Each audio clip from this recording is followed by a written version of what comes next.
اور وہی اپنے بندوں کے اوپر غالب ہے، برتر ہے، اور تم پر نگہداشت کر رکھنے والے بھیجتے ہیں، جو فرشتے دائیں بائیں ہیں تمہارے نام اعمال کو لکھتے ہیں، اچھے کیا برے کیا۔ جب برا کام کرتا ہے تو جلدی سے توبہ استغفار کرے تو وہ نہیں لکھنے دیتا کہ نیک کام کرنے والے فرشتہ، یہاں تک کہ جب تم میں سے کسی کو موت آ پہنچتی ہے اس کی روح ہمارے بھیجے ہوئے قبضہ کر لیتے ہیں فرشتے، اور وہ ذرا کوتاہی نہیں کرتے، اللہ کے حکم میں ذرا برابر کی بھی کوتاہی نہیں کرتے فرشتے۔ پھر جب اپنے مالک حقیقی اللہ کے پاس لائے جائیں گے، خوب سن لو کہ فیصلہ اس کا یعنی اللہ ہی کا ہوگا، اور وہ بہت جلد حساب لے گا۔ آپ کہیے کہ وہ کون ہے جو تم کو خشکی اور دریا کے ظلمت سے اس حالت میں نجات دیتا ہے کہ تم اس کو پکارتے ہو تذلیل ظاہر کر کے اور چھپ کے کہ اگر آپ ہم کو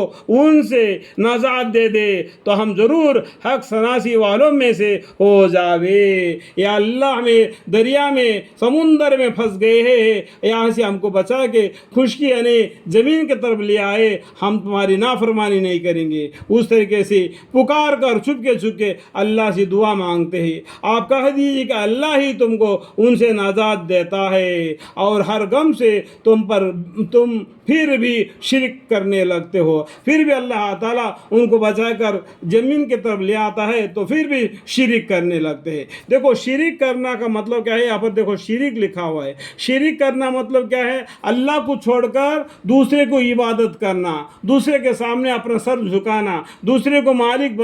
بنا کر اس کی عبادت کرنا، اس کو شرک کہتے ہیں۔ یہ بڑی بات ہے جاننے والی سب کو، لیکن شرک کے بہت سے طریقے الگ الگ ہیں۔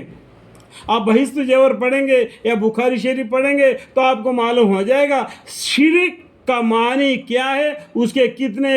مرتبے ہیں، کس کس کو شرک کہا جاتا ہے۔ یہاں تو آپ کو معلوم ہے، یہاں پر آیت لکھا ہوا ہے شرک کرنا منع ہے۔ شرک دیکھو انگلی پہ بتا رہا ہوں، شرک کرنے لگتے ہیں تو مطلب کیا ہے، اللہ کے احسان کو نہیں مانتے پھر بھی اللہ کے جگہ پر دوسرے کو عبادت کرتے، شرک کرتے، تو وہ شرک کرنا دوسرے کو وہ تو بڑی بات ہے، سب کو معلوم ہے، لیکن اس کے شرک کے کتنے حصے ہیں آپ کو بخاری شریف کو پڑھنا پڑے گا یا بہشت زیور کو پڑھنا پڑے گا، آپ کو معلوم ہو جائے گا۔ قرآن میں بھی اور بھی جگہ پر لکھا ہوا ہے شرک کا معنی اور کیا ہے، سمجھنے والے کو سمجھ جائے گا۔ کب؟ جب کہ تم پڑھو گے۔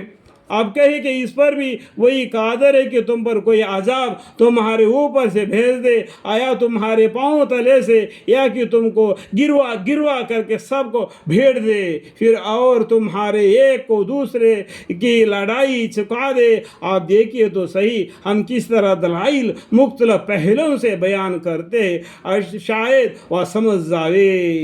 لعلکم یفقہون۔ اور آپ کو قوم اور آپ کی قوم اس کی تہذیب کرتی ہے، حالانکہ وہ یقینی ہے کہ آپ کہہ دیجئے، دیکھو آپ کہہ دیجئے، ہمارے پیغمبر صلی اللہ علیہ وسلم کو بولتے کہ میں تم پر تعینات نہیں کیا گیا ہوں، مطلب پیغمبر صلی اللہ علیہ وسلم ہمارے پر بالکل تعینات نہیں کیے، ہمارے ہاتھ پاؤں پکڑ کر کھینچ کے مسجد کو لے جانے کے لیے نہیں،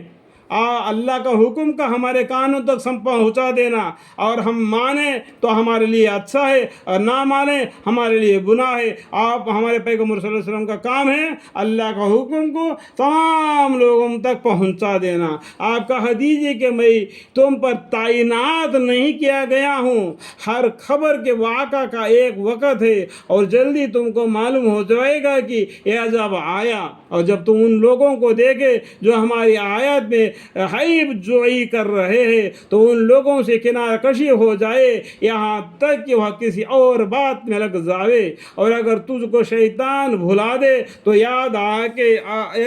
آئے کے بعد پھر ایسے ظالم لوگوں سے پاس مت بیٹھو، اور جو لوگ احتیاط رکھتے ہیں ان پر ان کے بعد پرش کا کوئی اثر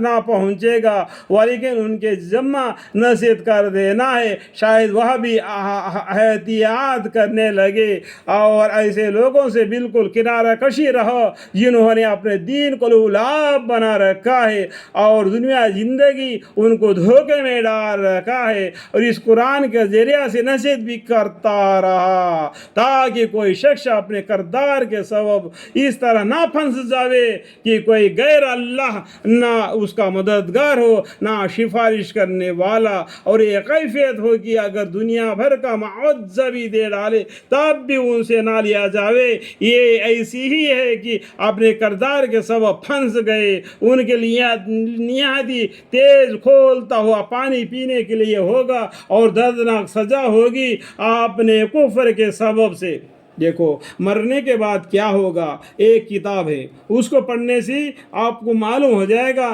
جہنم کیا ہے، برزخ کی زندگی کیا ہے، حیات زندگی کیا ہے، جنت کیا ہے، دوزخ کیا ہے۔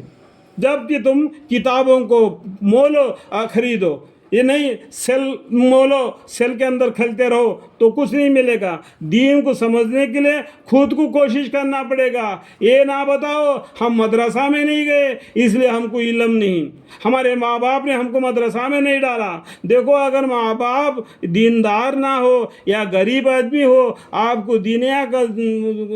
یہ سکھا دیا ہو تو اللہ تعالیٰ نے تم کو سمجھ دے دیا ہے، تو دین کو سیکھنا تمہارا بھی فرض ہے۔